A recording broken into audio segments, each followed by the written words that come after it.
Hi folks, Travis Fox here with foxoptic.com.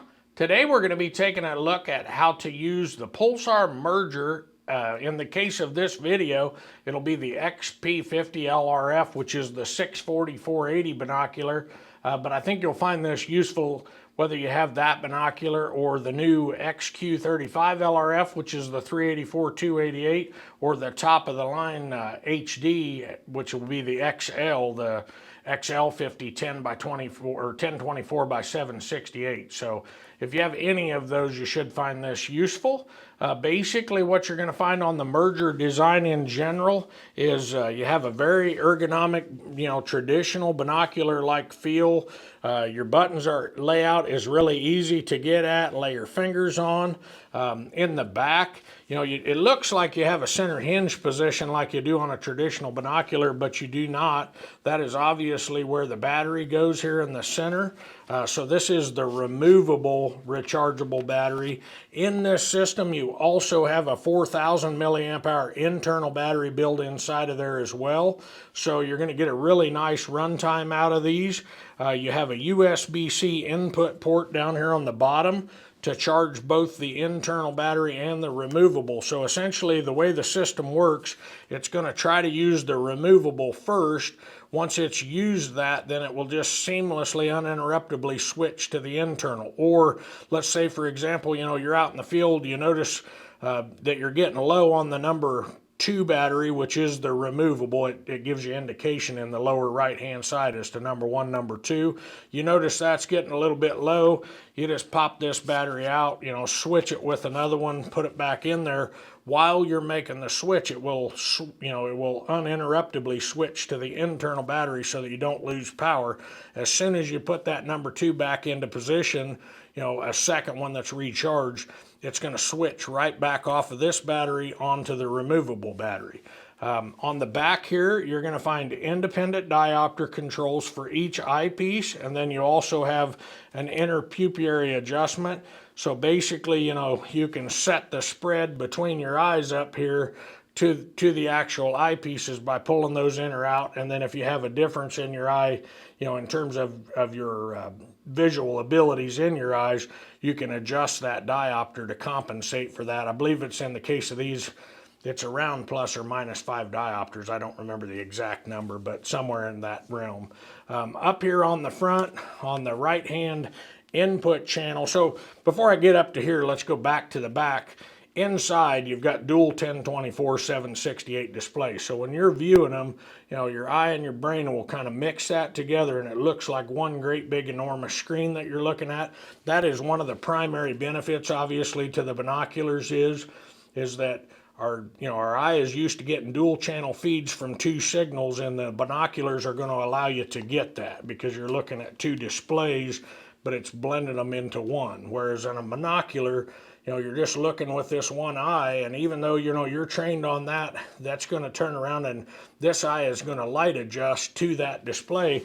This one's going to follow it even though it's not looking at anything, and that's very fatiguing and it kind of confuses our brain. So up on the front, what you'll find is you're going to have a 1,000-yard laser rangefinder over here in the right side channel, and then depending on the model of these that you have, you're going to have your lens in the left channel with your thermal sensor. So again, in the XP you'll find a 50 millimeter 1.0 aperture lens ratio to the sensor combination. In the 35, if you have the Q35, this would be a 35 millimeter lens. And the 35 binoculars are physically just a little bit more compact. I mean, the layout's the same, but a bit more compact. So that's kind of a quick run through on what you're going to find on the device itself. In the box, additionally, you're going to have a really nice padded case.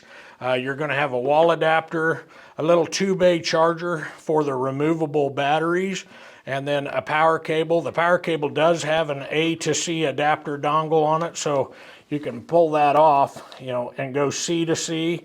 If you want to take advantage of the power delivery fast charge, but if all you have available is an older A-style port, they put a little adapter on there so that you can convert to that so that your input could be that, your output to the binoculars is always the C style. So that'd be handy if, you know, say you got an older A-style in your pickup truck. You're also going to find this little piece. Basically, this is a tripod adapter, so it's going to give you a 1/4-20 inset at the bottom that you could attach your Arca rail plate to, and then this just threads into the bottom of the binoculars right here, so your rail plate would be there so that you've got a place to hook them up to a tripod. Very ergonomic layout. I'm going to take these out in the field right now. We're going to go over the button functionality and what all of the menu options available to you are in there and what they'll do for you. I'm going to go through that in pretty good detail. I'm going to catalog this so that if there's just certain things you want to see, you can jump to whatever you want to see. I'll be right back with you. Okay, so I've got the mergers mounted here on my tripod. Again, I'm using that tripod adapter on the bottom. One thing I do want to mention to you here is on the back of the device, you're going to see this little red button right here.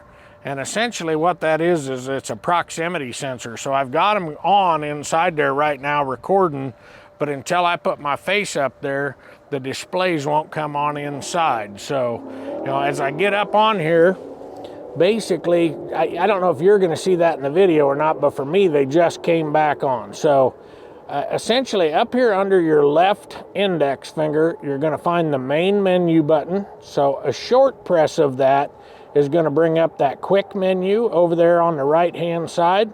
And you'll see if I press that and just release it and don't do anything, after about 3 seconds, it will time out. If I do a short press on this button, and I do additional short presses, which by a press, I'm talking like press and release, like taking a picture on a camera, then effectively you'll see where I'm toggling between the menu items. Once I get onto the item I want, which is indicated by the triangle pointing at it and white, you know, what's in the center there, then if I use the up-down arrow keys, you'll see where I can make adjustments. So in the case of this, I'm adjusting the brightness up and down. So effectively, the way I like to start when I'm adjusting my brightness and my contrast is I will set my brightness to a mid-level, let's say 10, and then come down here and adjust my contrast until I get the image, you know, looking the way I would like it to look. And then effectively, you know, those buttons are sticky, so as I'm increasing or decreasing the values by using the up-down buttons here, I don't have to do anything additionally. Wherever I leave those values, it's just going to stay there. So, you know, if I take this up to 5 and don't do anything, it's going to stay on that 5 value. Additionally, those inside functions are sticky in the sense that if I push the menu button, you can see where I'm back on contrast. So like if I switch here to magnification, don't do anything and let it time out, the next time I hit the menu button, I'm going to be right back on magnification. And so while we're on magnification, I'll show you that if I do short presses on the up-down arrow keys, you can see where inside the main menu, I can smooth zoom in 0.1 increments using that little magnification symbol. So again, brightness, contrast, and magnification, you know, just dial to the value you want on each one of them, and then you don't have to do anything else, just let it time out. Effectively, that is going to be how the quick menu works. I'll be right back with you. We're going to go into now we're going to take a look at the main menu. So to enter the main menu, again, we're still on this button right here. This is our main menu button. It's the same button we use to get in the quick menu. So quick, you know, as I told you just a minute ago, short presses going to get you in the quick menu. If you're in that quick menu, it'll time out after 3 seconds when there's nothing on the screen. If you start off by doing a long press on this button, and so what I'm going to call a long press is essentially a 1 second press and hold, you'll see where that main menu comes up. And then effectively, you can see where if I use the up-down arrow keys, I can toggle through the menu. And if you look up there in the top left-hand corner, you'll see where the 2 circles indicate to you that there are 2 pages to this menu, and you can see, you know, if I hit the bottom or the top, effectively it's going to change pages, and so I'm going to be in the, you know, the additional page of the menu. So to to execute functions on the menu items, essentially you're going to highlight on them. And if you can see there at the top kind of center, it tells me the name of the menu items that I'm on. The little triangle and turning them white indicates what the name of each sub item is. And then it also kind of tells you the name or function of what it's going to do. So like on amplification level, if I short press the menu button to open it, then I can use the up down arrow keys to change between the different amplification level effects. So like if I wanted to go here to ultra, then you can see the change that it made in my background image. So if I don't have this user mode activated or turned on, anytime I make a change in the amplification levels, I'm going to get the factory default settings that go along with those levels. And so those are basically going to have contrast and brightness adjustments tied to them. So you can see where the water out there got a lot darker. That's because it jumped the contrast setting associated with that to whatever the factory default was. And so if I drop my contrast, you'll see where I get the visuals of that back in. So in some instances, making those mode changes can be good, but in other instances, you know, if you know how to manipulate the modes themselves, you'll gain better control by making your own contrast and brightness adjustments from the quick menu than just taking the factory presets that they give you under each one of the modes. So the mode algorithms themselves, if you're going from normal, high, or ultra, you know, as you're changing those, basically you're changing the way the gradient in the background is being presented, but you're also changing, again, those contrast and brightness adjustment values to the factory presets. So if you want kind of the best control of both, if we go back here into the main menu, again, I'm going to do a long press, and then I'm going to go down to this function right here, which is the user mode, and toggle that from off to on.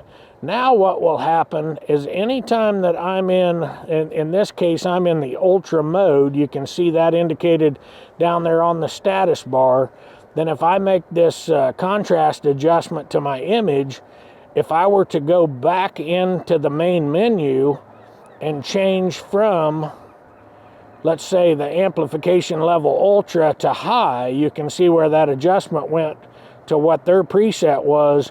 But if I go back to ultra, as long as I've got that user mode switch turned on, it will keep the contrast and brightness settings that I put with it associated in that quick menu. So it gives you the way to have a better control over the buttons and button functions. So basically that's what the amplification levels and the combination of amplification level and user mode will give you the best freedom and function in there. If you're new to the device and you're not comfortable with adjusting brightness and contrast and the user mode, all that stuff on your own, then that's kind of the point of those preset contrast and brightness levels under the amplification modes, is they're going to give you what they feel are just kind of the most useful and the easiest way to toggle between them. But once you get a little more advanced and comfortable with changing them, just be aware that that's where you're going to get your best ability to manipulate the image. So I'm going to get back into that main menu with a long press, and we're going to jump down here to the next thing you're going to find are the color modes. And under color modes, if I short press to open it, you'll see where we have white hot, black hot, red hot, the red monochrome, rainbow, ultramarine, violet, and sepia. And so another cool thing here is if I pick one of these from the menu, so you'll see there where I picked sepia, out here on the main button functions, your buttons all have dual press functions. So you have a long press and a short press function. So on this button here that goes underneath of essentially your middle finger on your left hand, it does two functions for you. Short presses are going to change your mode algorithm. So you can see down there where I'm changing between normal, high, and ultra. And then if I initiate with a long press on that button, you see where I jump to white hot. So white hot is always the default color palette, and then whatever I pick from the menu is always going to be my second color palette choice, and I'm able to quickly toggle between that choice and white hot by doing a long press on this button. So again, if I wanted to come in with a long press on the menu button, and let's say I short press there to open that up, I go up here and switch back to black hot, I drop out of this menu. And again, to drop out of that menu, I'm doing long presses on the menu button will also reverse you. So now if I come to my middle finger here and do a long press, you can see where I can quickly toggle between white and black hot. So that's kind of, it's kind of a handy little feature to know about. The next thing down here is going to be the smoothing filter. That's pretty straightforward. You either turn it on or off by a short press of the menu button. You can see where the little indication icon comes up down there on the taskbar to let me know when that's active. And so effectively, I don't know if you can see it there, but when I have the smoothing filter on, effectively it's putting just a little bit of a blur effect on the images so that I don't get quite as sharp of edge outlines in the image itself. And so where that can be useful is if you're in a really active scenario, because the resolution of these is decently sharp, those edge lines being sharp along with the movement, it can cause a little bit of eye fatigue and like a video resolutional issue. And so by adding that little bit of blur effect and smoothing that up, it's a little less fatiguing. Like I know kids sometimes will have troubles with things like that if they're running a video game or something that has a really high-speed graphics card and everything's really sharp. And so effectively, that's just to kind of deal with that. Personally, I don't have any issue with the thing, and I find it to be sharper with that smoothing filter turned off. So typically any videos you see that I'm doing, I usually have that off. But no, if you do have any kind of fatigue effect of that, you can turn that smoothing filter on, which will kind of add a small blur effect to the edges of the object and soften things up. So additionally, in this main menu, again, long press to get back in there. The next thing is that user mode. We've already touched on that. Below user mode, you're going to find the icon brightness. That's pretty straightforward and intuitive. Basically, short presses on your up and down buttons is going to make adjustments to the brightness of the icons on the display. You can see how those are being manipulated by that. Below that, we have the Wi-Fi activation button. That's just a simple toggle to turn the Wi-Fi antenna inside the device on or off. And so there you can see I turned it on. If I short press it again to turn it off, it'll go off and go away. Likewise, underneath there we have a Wi-Fi settings button. You can see the default password is 12345678. I've got it in owner mode and 2.4 gigahertz. I could switch from 2.4 to 5 gigahertz, obviously. It's got a dual band antenna in it. And on the owner mode, I have owner or guest mode. So basically, in the guest mode, they're not going to have control over some of the program settings. In the owner mode, you can manipulate everything. So if you were going to be allowing a kid or somebody else, let's say to use your Stream Vision application or use the device while you're looking on Stream Vision application, you could put that in guest mode and they're not going to have control over some of the functional changes inside the device. Whereas in the owner mode, they can do anything they want in terms of changing brightness and contrast. In the Stream Vision 2 application, you can use that like a remote control. So, and then you can also obviously change that password in that section of the menu right there as well. You just click on it and then up down arrow keys to change the character values, and you can change those number values so that your password is different. But I'm going to go ahead and stop the record there. I'll be back with you. We're going to go through the second page of the menu here in just a second. Okay, we're going to jump in here and take a look at the second page of that menu. So again, I'm just long pressing on the menu button and then using the up down arrow keys to change positions. So if I go down below the bottom of that page, you'll see where it jumps me to the second page, and or if I go all the way up at the top, and go up too far, it'll take me into the second page. So we'll start here at the top icon of the second page.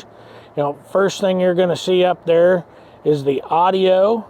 You know, that's obviously just a short press on off with regards to whether or not I'm going to be using the microphone in the footage. So you can see there where I turned that on. Long press here back to get us back into that menu. You can see the next option is the rangefinder. Underneath the rangefinder, we have three choices. So we have three different reticle options to choose from with regards to where the rangefinder itself is aiming. So you can pick whichever one of those you prefer. Let's say I want to pick that one. I just short press the menu button to select it. Likewise here, you have the target position angle. Whether you want that to show on your readout, you can turn that on or off. And then here on the true distance, on or off. So if you turn on the THD, or the true target distance, it's going to take the angle compensation plus the distance to target both into account for the yardage readings that it's giving you, rather than just flat line of sight. So you know, generally I would have both of those on. And so that is the default setting from the factory, is for both of those to be in the on position. So below that, we're going to find our calibration modes. If you open that up, you'll see where you have three choices. You have manual, semi-automatic, and automatic. The default setting is always going to be automatic. So basically in automatic, what takes place is the program watches the data coming from the sensor being fed back to the displays, and if it starts seeing a lot of values being fed back to the displays that indicate that it's putting vertical lines in there, it knows that the heat building up inside the unit is causing some disproportionality around the sensor. The sensor is a very sensitive temperature measuring device, so that heat building up around that bolometer starts distorting the image a little bit. And basically in the auto mode, what will happen is, once it starts seeing that feedback to the displays in the pattern formation that it recognizes as the thing needing calibrated, it will essentially, the program will just say, okay, go ahead and close the little shutter. There's a little shutter in here that will close in front of the sensor. It will calibrate for that temperature disproportionality, you know, get it back to equalize. The shutter will open up, and at that point your image is nice and clear. In the semi-automatic mode, the program itself won't control that. You'll have to tell it to calibrate at all times by pushing the blue power button. But in semi-auto, the shutter internal in the device will still open and close, so that you don't have to close the lens cap in front of the device. In the manual mode, you will have to physically close the lens cap or block the sensor out in order to do the calibration. Hit the calibration button and then open the lens cap in order to perform the calibration. So that would really only be useful, like say for example, if your shutter failed and you had to get by until you could get that fixed. You know, that might be handy if you're in a situation where you wanted absolutely no noise. There is a small audible click from that little shutter opening and closing, so that would be a way to avoid that, like if you were maybe just using the flat palm of your hand or that lens cap to shutter it. So be aware that's how the calibration works. Occasionally I'll get a call and somebody will have a ghost image on their screen. Normally when that happens, they've inadvertently put that in manual mode and they don't know to close that lens cap when they're doing the nukes. And so what'll happen is they'll hit that power button, it'll calibrate, and because there's nothing blocking the sensor out, it'll calibrate on what's in the image in the background, and that'll create a small transparent, like ghosted image over the normal image. So you'll see kind of a hazy picture setting on top of your active image. But those are your calibration modes. Underneath the calibration modes, we're going to find the general settings tab. And so in general settings, basically, you know, you're going to select your language. You know, in the case of me, obviously I've got it in English. We're going to set the date. The date format is day, month, year, which is a little different for us over here in the US. I think that's more a European thing. The time format, you can go 24 or 12-hour format. As you can see, I've got mine set in 12-hour format. Units of measure can be yards or meters.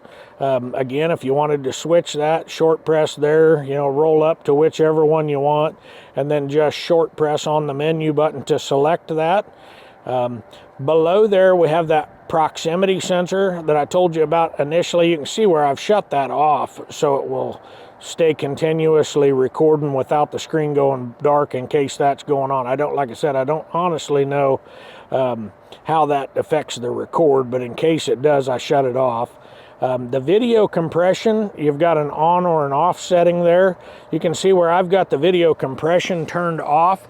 Effectively, with the video compression turned off, I'm going to record in the highest resolution possible. If I were to turn that on, I would go from having, let's say, I think it's about 15 hours record time to like 40 hours record time, but it's going to make my video file formats a lot smaller. So that's nice if you're sending and receiving, you know, especially if you're sending pictures or videos in emails or text messages, to have those file sizes a lot smaller without having to edit using a different editor. But for most practical purposes, you know, we want our videos to be in the highest compression possible. So at least I do. So back into that menu. We're going to go back into that general settings because there's a couple other things. We have a default settings, so if I wanted to restore default settings, obviously I could pick yes from that menu. It's going to ask you twice, so if you ever get into that and want to go back to the factory settings, just be aware you're going to have to confirm that 2 times, so it's not very easy to mistakenly do it. And likewise here on the formatting of the internal drive, it's the same way with that. You're going to have to double confirm it if you do want to do that. All that formatting is going to do is wipe your videos and pictures off the internal flash memory drive. It won't, you know, well, in the case of this, you don't have a 0 to worry about anyway, but on the scope devices that have a reticle or reticle settings, it won't wipe those zeros out. It simply gets rid of the video and image captures on the card. But do be aware, it'll get rid of all of them. So, you know, if you've got anything on there you want to keep, make sure that you've backed them up or you've saved them before you wipe that out. So likewise in that menu, you know, we have those 2 options. Again, that's it takes a double confirmation to get that done. They want to make sure you're not going to accidentally do it. Below that, we have the defective pixel repair. In defective pixel repair, you've got 2 options. You can restore the defective map in case you accidentally do too many of them. You could go back to the default settings, but the primary thing you're going to do in here is the actual defective pixel repair. If you had dead pixels in your device, those will show up as a small white or black speck. Basically, you're going to move that little X into the position where that defective pixel is. Once you've got the X in the right position, over top of that, you're going to see that defective pixel. If it's white or black, it should turn translucent. In other words, it'll look like it goes away. That's indicating to you that you've got the X in the right position. Once you've achieved that, you're going to hit the blue power button up on the front to basically tell the program, you know, so what you're doing, you move the X into that position, you get that dead pixel highlighted, it goes translucent so you know you're in the right position. Once you know visually that you're in the right position, you hit the blue power button to tell the program, hey, I want that coordinate point to be mapped out. In other words, it's going to take the value that was at that point, which it's not getting any return signal from, and it's going to send an adjacent pixel's value back to the display to make it look like that went away. Because basically in these you have, in the case of this device, the 64480, you have 307,200 thermistors, and occasionally you're going to get one of those that goes bad, and it gives you a way to deal with that rather than look at a white speck on your screen all the time. So, you know, that's effectively how you would do it. Once you're done making all the corrections, a long press will get you back out of that menu. And then lastly in this menu, we have down here the device information section. So basically that's going to tell you the device, SKU number of the device, your device serial number, firmware, you know, what the original firmware on the device was. It's going to give you a lot of information. So if you ever have trouble with the device, or you get a hold of somebody, you know, at the tech support, they may want you to send them a snapshot of that. That's just going to help them kind of diagnose what may be going on. So back to the buttons up here on the device. Let's go back through the rest of those. The So we went over, this is the menu button. So again, short press is going to get us in and out of the quick, into the quick menu. Additional short presses toggle us through the functions of that quick menu. Initiating with the long press is going to open the main menu, and then short presses in the main menu are going to activate things and or select things, and long presses are going to back us out.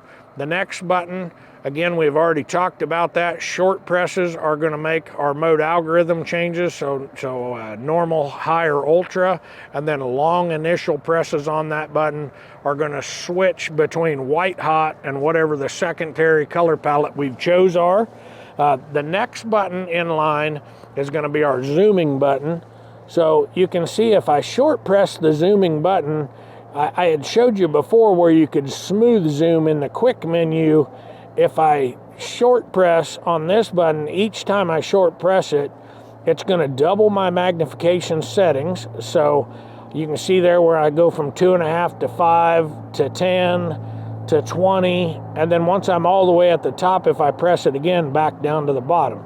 Likewise, if I initiate with a long press, I can activate the PIP, and when the PIP is active, only the central region of the scope will show up in that magnified box at the top. So now I have control over just it. If I do short presses, you can see where just that portion is zooming, and it's fed by the central portion of the screen. So wherever I'm pointing the middle of the screen is what's showing up in that PIP box.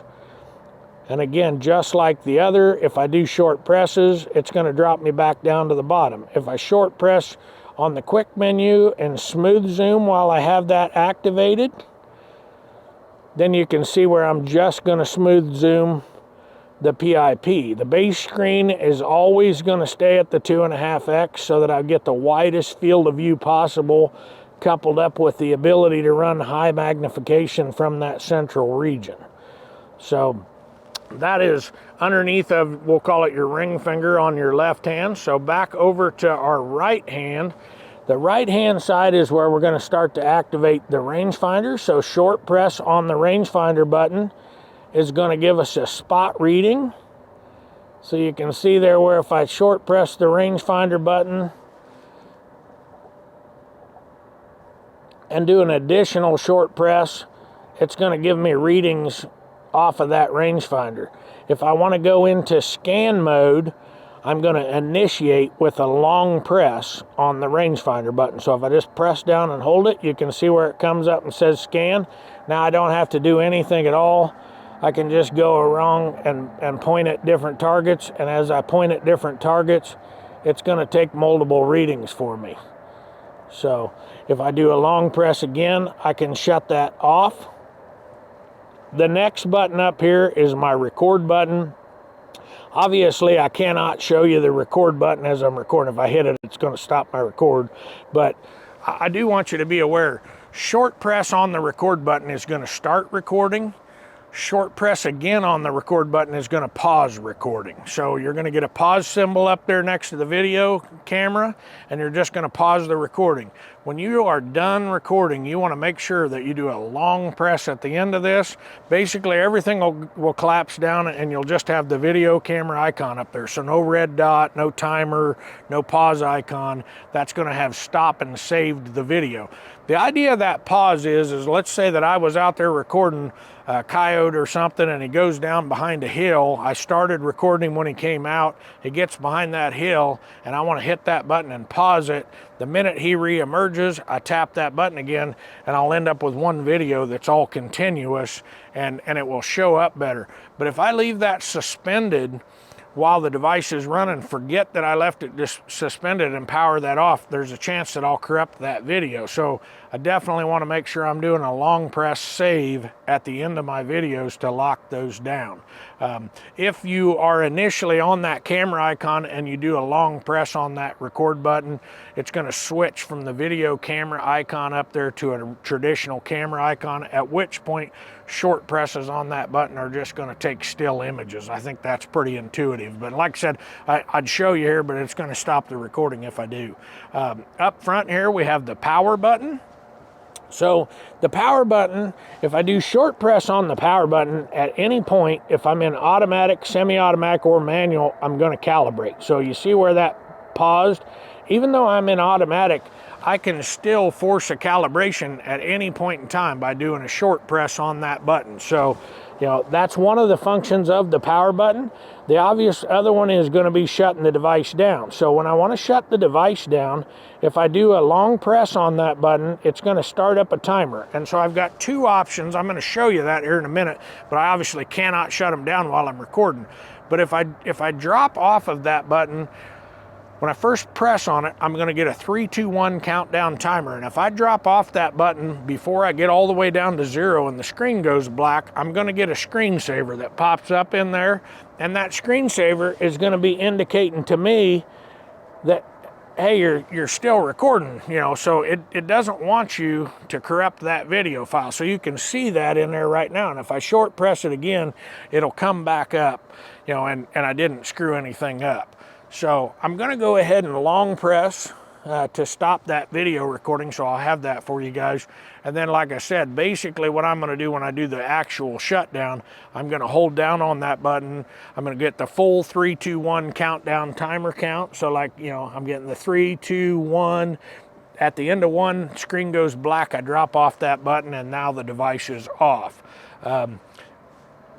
I think that should help you. If you have additional questions with this device, or you would like to call me at any time, feel free to do so. My number again is 877-806-2977.